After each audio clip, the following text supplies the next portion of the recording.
করছি আজকের সংবাদ। এবার বিভিন্ন ব্লকে এসে দুয়ারে সরকার সঠিকভাবে চলছে কিনা তার তদন্ত করলেন জেলা শাসক খুরশিদ আলী কাদেরী। বুধবার তিনি দাদন 2 ব্লকের 4 নম্বর সাবড়া গ্রাম পঞ্চায়েত এলাকায় দুয়ারে সরকার শিবির পরিদর্শন করেন। এবার বিভিন্ন ব্লকে এসে দুয়ারে সরকার সঠিকভাবে চলছে কিনা তা তদন্ত শুরু করলেন জেলা শাসক খুরশিদ আলী কাদেরী। বুধবার তিনি দাদন 2 ব্লকের 4 নম্বর সাবড়া গ্রাম পঞ্চায়েত এলাকায় দুয়ারে সরকার শিবির পরিদর্শন করেন। উল্লেখ থাকে, রাজ্য সরকার তথা রাজ্যের মুখ্যমন্ত্রী যে কথা বলেছিলেন সেই মতো কাজ করছেন। জেলা প্রশাসন থেকে সমস্ত প্রশাসনিক কর্তাদের কাছে মানুষকে যেতে হবে না, প্রশাসনিক কর্তারা মানুষের কাছে আসবেন, তারাই শুনবেন মানুষের অভাব অভিযোগ। সেই মতো দুয়ারে সরকার শিবির চালু করেছেন, আর তাতে ভালোই সাড়া পাওয়া যাচ্ছে। রাজ্যের প্রতিটি এলাকায় এই শিবির চলছে, সেখান থেকে মানুষ সরকারি সুযোগ সুবিধা পান, তার জন্য নাম নথিভুক্তর কাজ করছেন। বুধবার সাবড়া এলাকায় মানুষের কোনো অভাব অভিযোগ রয়েছে কিনা তা তিনি কথা বলে দেখেন। এলাকার বিধায়ক বিক্রম প্রধান বলেন, রাজ্যের মুখ্যমন্ত্রী যা কথা দিয়েছিলেন সেই মতো কাজ হচ্ছে। আর জেলা শাসক নিজেই আজ শিবির পরিদর্শন করে গেলেন, এতে খুশি এলাকার মানুষরা।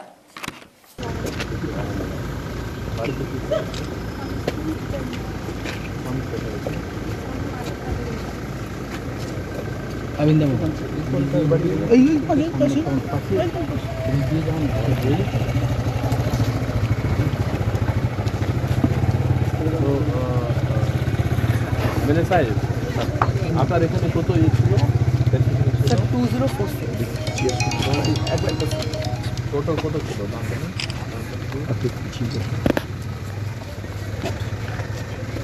মানে একটু পিছিয়ে আছে, মানে ঘুরিয়ে রাখে এইখানে আরেকটা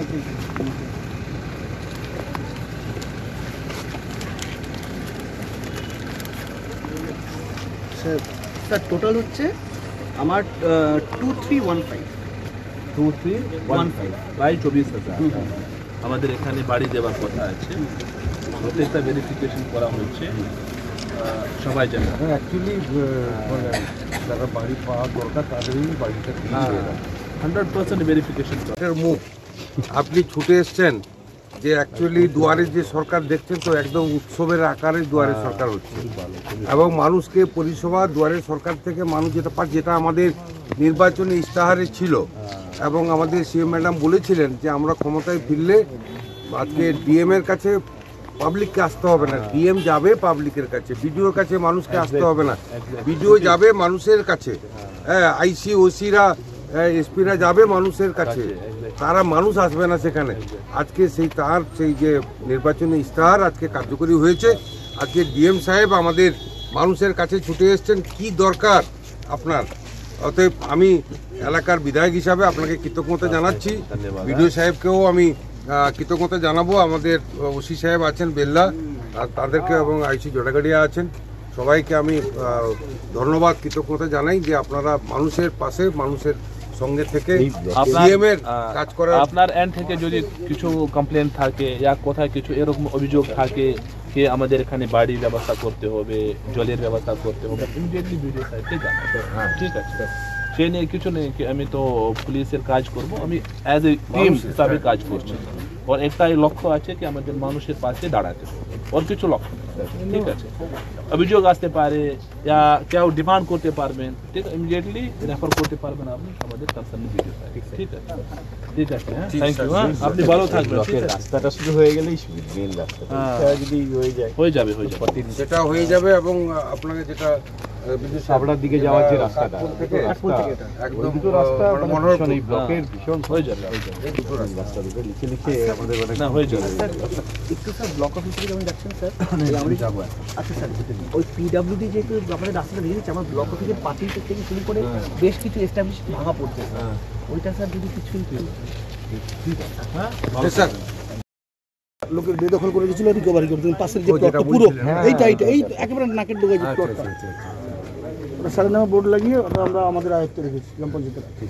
ওখানে একটা পিএইচসি করবো, প্রেয়ার দিয়েছি, তাদের দেখে দিলাম প্রধান। আচ্ছা, খুবই ভালো।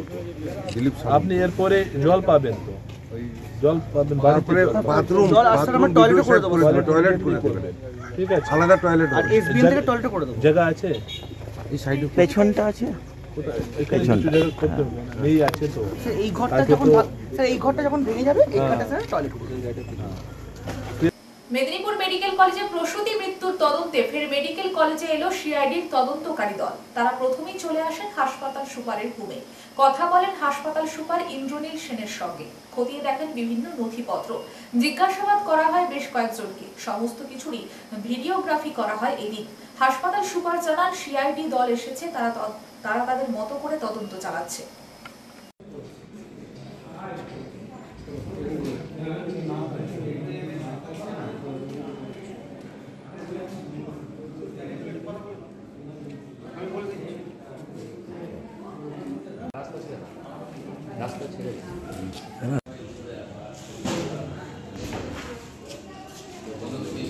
বাহ, দারুণ দারুণ, গুড, ভেরি গুড।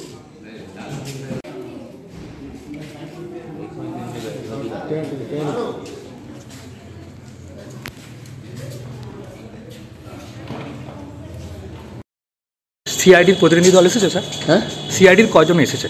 এই রে গুনিনি তো, তাও কতজন? 5-6জন নিশ্চয়।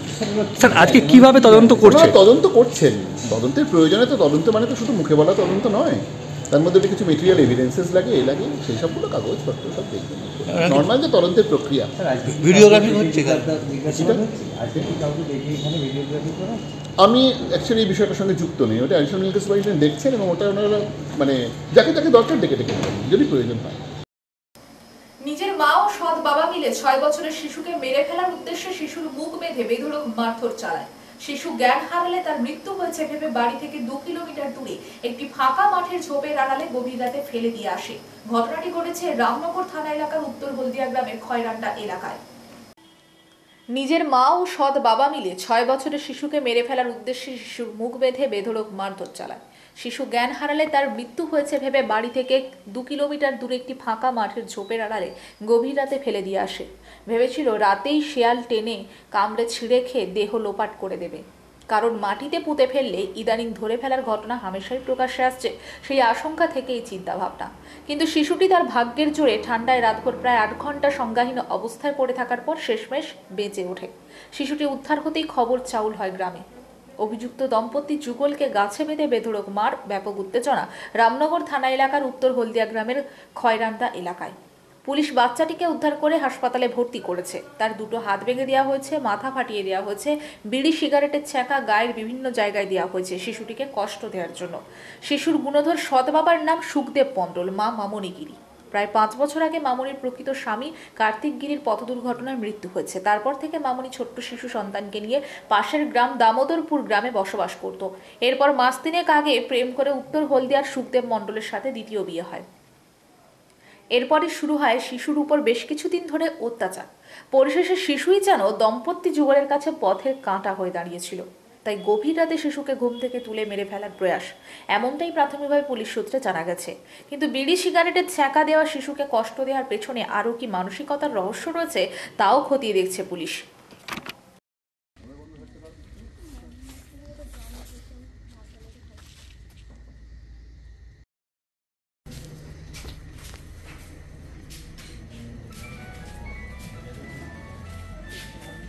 লাইট কমে যাচ্ছে না?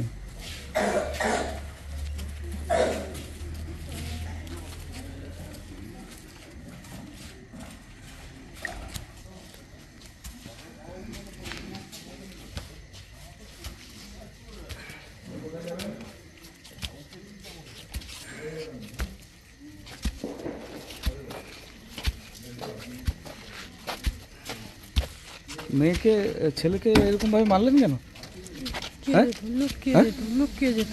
লুকিয়ে যেত? আপনি তো মেরে ফেলে দিয়ে এসেছিলেন ছেলে বলছে। না, ফেলে দিয়ে আসেনি, তাহলে পালিয়ে গেছিল। হ্যাঁ, পালিয়ে গেছিল। পালিয়ে গেছিল তো এত ভাঙাচোরা হাত কেন? মারতে গিয়ে লেগে গেছে। মারতে গিয়ে লেগে গেছে?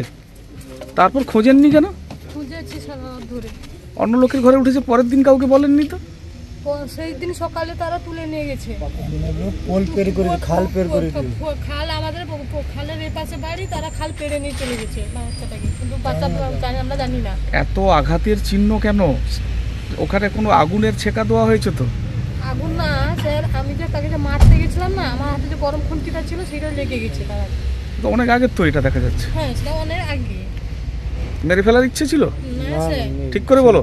না স্যার কেউ খারাপ হ্যাঁ? বাচ্চাটাকে মারা ফেলে দেয়। তুমি তো তার বাবা নও। বাবা না হলে বাচ্চাকে মেরে ফেলে। কদিন বিয়ে হয়েছে? 2.5 মাস। হ্যাঁ, 2.5 মাস। বাচ্চাটাকে মেরে ফেলার চিন্তা ভাবনা না স্যার মেরে বাচ্চাকে বলছে তো সবাই। সে গ্রামের লোক উল্টা পাল্টা বলছে, তারা তো আরো কিছু বলছে। গাঁজা কিন্তু বিক্রি তোমাদের করে, মদ অ্যাক্টিভিটি, বিক্রি তোমাদের করে। কাজকর্ম তো এরকম, শিয়াল তো ছিঁড়ে খেয়ে যেত। যে জঙ্গলে পড়েছিল শিয়াল ছিঁড়ে খেয়ে যেত তো। না স্যার পড়েছিল না, সকালে আমরা দেখে বাচ্চাটাকে ডাকাডাকি করেছি। সকাল বাচ্চাকে দেখেছি, দেখেছি শুনেছে, তাকে আমি বাড়িতে ডাকলাম, বললাম বাড়িতে আয়। না আমি বাহ, যাবো না। বাচ্চা বাদাম জঙ্গলে পড়ে আছে, ডেকেছেন, শুয়ে আছে। বাদাম জঙ্গলে নয় তো, আমাদের বড় যে যেখানেই পড়ুক, বাইরে একটা অসুস্থ বাচ্চা পড়ে আছে, আপনি ডেকেছেন, শুনলো না, চলে এলেন না বাড়ি। রাত্রে ডাকার পরে সে শুনেনি, রাত্রে একবারও শুনেনি। শুনেনি, রাত্রে পড়ে থাকলো, আপনারা চলে আসলেন। আমরা খুঁজেছি, জঙ্গল খুঁজি না পেলে কথাই তো অসঙ্গতি হচ্ছে আপনাদের। কি নাম তোমার? সূর্যমুখী, বাড়ি কোথায়? হলদিয়া, কোন গ্রাম পঞ্চায়েত? হ্যাঁ, উত্তর হলদিয়া বাড়ি। আপনার দামোদরপুর। স্বামী কতদিন আগে মারা গেছে? আমি 5 বছর। 5 বছর।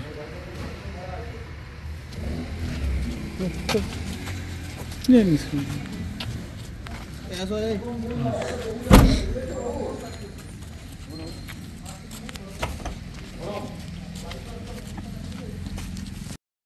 বলুন কি হয়েছে? ঘটনাটা আমি দুয়ারে সরকারের থেকে আমি ফিরছিলাম, আমাকে ফোন আসে গ্রামের পক্ষ থেকে যে এখানে একটা ছেলেকে মেরে ফাটিয়ে দিয়ে গেছে, আপনি একটু আসুন। আমি তৎক্ষণাৎ গিয়ে দেখি যে ছেলেটাকে যে অবস্থা, হাত পা ভাঙা, খোলা, পায়ে ছ্যাঁকা দেওয়ার একটা ইয়ে আছে। ছেলেকে জিজ্ঞাসা করি, ছেলে বলে যে মা বাবা আমাকে মেরে ফেলে দিয়ে গেছে। বললাম তুমি কোথায় ছিলে? না রাত্রে জানি না, সকালবেলা ওদের একজনের বাড়িতে গিয়ে উঠেছে। কোন বাড়িতে আমি জিজ্ঞাসা করি, দীপ পাত্র বলে ওদের বাড়িতে। ওকে জিজ্ঞাসা করি, হ্যাঁ সকাল 10টার সময় এসছিল। অগ্নিকাণ্ড কাপড়ের দোকান ও গোয়াল ঘরে, আগুন নেভাতে দমকলের একটি ইঞ্জিন, ক্ষতিগ্রস্ত হয়েছে বাড়ি এবং দোকানের লক্ষাধিক টাকার সামগ্রী। ঘটনাটি ঘটেছে পশ্চিম মেদিনীপুর জেলার চন্দ্রকোনা থানার গুয়াডাঙ্গা গ্রামে। অগ্নিকাণ্ড কাপড়ের দোকান ও গোয়াল ঘরে, আগুন নেভাতে দমকলের একটি ইঞ্জিন, ক্ষতিগ্রস্ত হয়েছে বাড়ি এবং দোকানের লক্ষাধিক টাকার সামগ্রী। ঘটনাটি ঘটেছে পশ্চিম মেদিনীপুর জেলার চন্দ্রকোনা থানার গুয়াডাঙ্গা গ্রামে। আগুন লাগার ঘটনা জানাজানি হতেই স্থানীয়দের তৎপরতায় কাপড়ের দোকানে থাকা জিনিসপত্র সরিয়ে নিয়ে প্রাথমিকভাবে আগুন নেভানোর চেষ্টা করা হয়। খবর দেওয়া হয় চন্দ্রকোনা থানায় ও দমকল বাহিনীকে। পুলিশ প্রশাসন ও দমকল বাহিনীরা ঘটনাস্থলে এসে উপস্থিত হয়ে আগুন নেভানোর কাজে হাত লাগায়। তার পাশাপাশি খবর পেয়ে ঘটনাস্থলে উপস্থিত হয় ভগবন্তপুর ও 1 নম্বর গ্রাম পঞ্চায়েতের প্রধান, উপপ্রধান এবং চন্দ্রকোনা 2 নম্বর ব্লকের বিডিও। অবশেষে দীর্ঘ বেশ কয়েক ঘন্টা অতিক্রান্ত হওয়ার পরে দমকল বাহিনী ও স্থানীয় বাসিন্দাদের তৎপরতায় নিয়ন্ত্রণে আসে আগুন। যদিও ক্ষয়ক্ষতি হয়েছে লক্ষাধিক টাকা বলে অনুমান করছেন স্থানীয় এলাকার মানুষেরা। যদিও গবাদি পশু ও কারো কোনো ক্ষতি হয়নি বলেই জানা গিয়েছে স্থানীয় সূত্রে। আগুন লাগার ঘটনায় এলাকায় ব্যাপক চাঞ্চল্য ছড়িয়েছে। কিভাবে এই আগুন লাগলো তার সমস্ত দিক খতিয়ে দেখছে দমকল বিভাগের আধিকারিকেরা।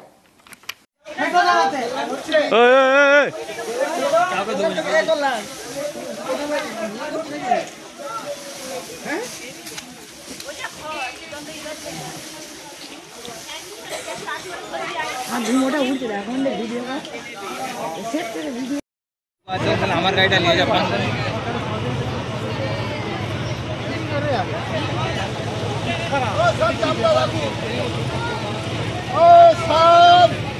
দামটা রাখুন, কাজে লাগবে।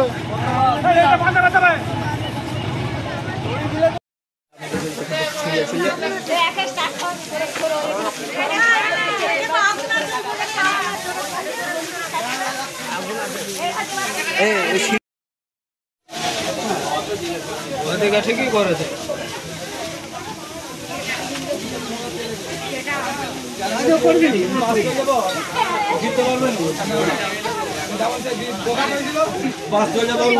ছুটে মরে যাবে।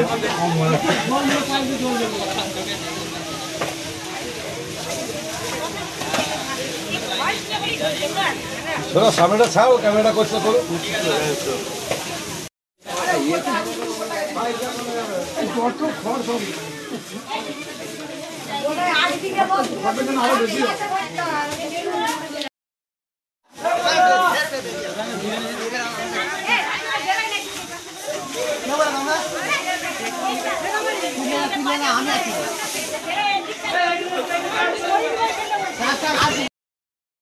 ঘটনাটা ঘটেছিল? ঘটনাটা এখানে সকালেতে উনানের পাঁচ ফেলা হয়েছিল গোয়ালঘরের পাশে, সেই পাঁচ থেকেই এই আগুনের লাগে। গোয়ালের মধ্যে খড় ছিল, তিল কাচকা ছিল, সেখানে আগুন লেগে যায় এবং আগুন দ্রুতক্রমে ছড়িয়ে পড়ে ঘরের মধ্যে এবং যে অ্যাডভাস্টারের কাঠামো ছিল সেই কাঠে আগুন লাগে। আগুন লেগে কাঠ নষ্ট হয়ে যায়, অ্যাডভাস্টার নষ্ট হয়ে গেছে। ওই গোয়াল ঘরের সঙ্গেই সংলগ্ন একটি কাপড় দোকান ছিল, সেই কাপড় দোকানে আগুন আসে এবং অনেক কাপড় জামা নষ্ট হয়ে যায়। কিছু কাপড় জামা ওখান থেকে রেস্কিউ করতে পেরেছে, বাকি সব নষ্ট হয়ে গেছে। কোথায় খবর দেওয়া ছিল? খবর আমাদের এখানে চন্দ্রকোনা থানায় দেওয়া হয়েছে, চন্দ্রকোনা রামজনপুর ফাঁড়িতে দেওয়া হয়েছে, ফায়ার ব্রিগেডে খবর দেওয়া হয়েছিল। ওনারা সবাই এসেছেন, বিডিও সাহেব এসেছিলেন, দেখে গেছে। আমাদের কৃষ্ণপুর পঞ্চায়েত থেকে প্রধান উপপ্রধান ওনারাও এখানেতে এসেছেন, এখনও আছেন। কেশপুর থেকে সিপিএম শেষ হয়ে গেছে বললেও বেশ কিছু মানুষ যে এখনো লাল ঝান্ডার নিচে রয়েছে তার প্রমাণ পাওয়া গেল বুধবার। এই দিন কেশপুর বাজারে সিপিএম এর ছাত্র যুব মহিলা সংগঠনের পক্ষ থেকে মিছিল ও পথসভা করলেন। কেশপুর থেকে সিপিএম শেষ হয়ে গেছে বললেও বেশ কিছু মানুষ যে এখনো লাল ঝান্ডার নিচে রয়েছে তা প্রমাণ পাওয়া গেল বুধবার। এদিন কেশপুর বাজারে সিপিএম এর ছাত্র যুব মহিলা সংগঠনের পক্ষ থেকে মিছিল ও পথসভা করলেন। উল্লেখ থাকে, রাজ্য জুড়ে স্বাস্থ্য ব্যবস্থা নিয়ে যে সমস্ত দিনের পর দিন অভিযোগ উঠছে তারই প্রতিবাদে রাস্তায় নেমে আন্দোলন করছেন বিরোধী রাজনৈতিক দলগুলি। আরজি করের ঘটনার পরে রাজ্য জুড়ে প্রতিনিয়ত আন্দোলন করেছিলেন বাম সংগঠনের সদস্যরা। বর্তমানেও তারা একই দাবিতে আন্দোলন চালিয়ে যাচ্ছেন। বুধবার কেশপুর বাজারে লাল ঝান্ডার মিছিলে ভালোই ভিড় লক্ষ্য করা যায়। মিছিল থেকে মেদিনীপুর মেডিকেল কলেজ হাসপাতালে সেলাইন কাণ্ডে প্রকৃত দোষীদের শাস্তির দাবি তোলা হয়। নেতৃত্ব দেন তাপস সিনহা, শুভাশিস পাইন প্রমুখ। রাজ্যকর ঘটনাকে মূল দোষীদের ধরার দাবিতে মিছিল চলবে। রাজ্যকর ঘটনায় মূল দোষীদের আড়াল করছে কেন? অপরাধ স্বাস্থ্যমন্ত্রী জবাব চাই, জবাব দাও, জবাব চাই, জবাব দাও। রাস্তায় প্রতিবাদে আন্দোলনরত ছাত্র যুবদের উপর পুলিশের মিথ্যা মামলার প্রতিবাদ। স্বাস্থ্যমন্ত্রী জবাব চাই, জবাব দাও, জবাব চাই, জবাব দাও। রাস্তায় প্রতিবাদে আন্দোলনরত ছাত্র যুবদের উপর পুলিশের মিথ্যা মামলার প্রতিবাদে আজকে বিক্ষোভ মিছিল চলছে, চলবে, চলবে।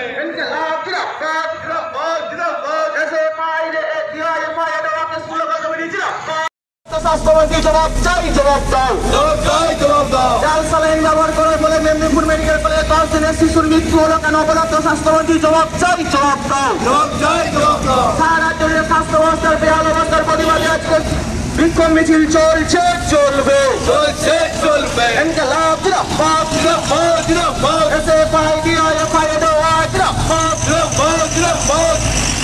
রাজ্যকর ঘটনাকে মূল দোষীদের ধরার দাবিতে মিছিল চলছে, চলবে, চলছে, চলবে। রাজ্যকর ঘটনায় মূল দোষীদের আড়াল করছে কেন? অপরাধ স্বাস্থ্যমন্ত্রী জবাব চাই, জবাব দাও, জবাব চাই, জবাব দাও। রাস্তায় প্রতিবাদে আন্দোলনরত ছাত্র যুবদের উপর পুলিশের মিথ্যা মামলার প্রতিবাদে পূর্ব মেদিনীপুর জেলার রামনগর বিধানসভার দেপালগিরি মোড়ে পড়ে থাকা প্যান্ডেলের বাঁশে দেখা মিলল বিশাল আকৃতির কয়েকটি চন্দ্রবোড়া সাপ। রাস্তার পাশে চন্দ্রবোড়া সাপ দেখার জন্য মানুষের ভিড় জমে যায়। স্থানীয় মানুষদের প্রচেষ্টায় দুটি চন্দ্রবোড়া সাপ ধরা পড়ে। প্যান্ডেলের বাঁশে বিশাল আকৃতির চন্দ্রবোড়া সাপ। পূর্ব মেদিনীপুর জেলার রামনগর বিধানসভার দেপালগিরি মোড়ে পড়ে থাকা প্যান্ডেলের বাঁশে দেখা মিলল বিশাল আকৃতির কয়েকটি চন্দ্রবোড়া সাপ। রাস্তার পাশে চন্দ্রবোড়া সাপটিকে দেখার জন্য মানুষের ভিড় জমে যায়। স্থানীয় মানুষদের প্রচেষ্টায় দুটি চন্দ্রবোড়া সাপ ধরা পড়ে। আর কয়েকটি সাপ দেখা গেলেও সেই মুহূর্তে ধরা সম্ভব হয়ে ওঠেনি। স্থানীয় দোকানদার সূর্য দাস বলেন, এখানে রেগুলার বাস থাকে। কর্মসূত্রে যারা কাজ করেন ওরা এসে পলিথিন টানলে সাপটি দেখতে পায়। ওরা বুঝতে পারেনি কটা আছে। মালিক এসে যখন পেপার টানে আমরাও ছুটে আছি। গোটা 5 চন্দ্রবোড়া সাপ ছিল, দুটা ধরা হয়েছে। প্যান্ডেলের মালিক জয়শ্রী মাইতি বলেন, বাড়ির পাশে বাঁশ আছে, লোক আমাদের বাঁশ টানতে গিয়েছিল, গিয়ে দেখে সেখানে সাপ আছে। দুটি সাপ ধরা হয়েছে, 2.5 ফুট মতো লম্বা হবে। দেখে মনে হচ্ছে চন্দ্রবোড়া। পাশের এক দোকানদার গদাধর রানা বলেন, বাঁশের গোডাউন ছিল, ওই গোডাউনের ভিতর পেপার ছিল, তার উপরে সাপ ছিল। 3খানা দেখেছি, একটা চলে গেছে, 2খানা ধরা রয়েছে। শঙ্করপুর বন দপ্তরকে ফোন করা হলে শঙ্করপুর থেকে কর্মচারীবৃন্দ এসেছিলেন এবং দুটি সাপ উদ্ধার করে নিয়ে যান।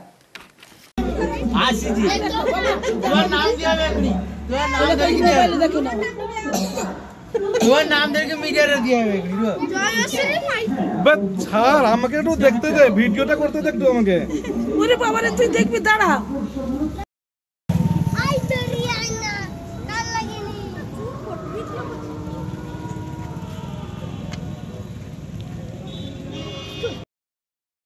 সংবাদ এই পর্যন্ত। নমস্কার।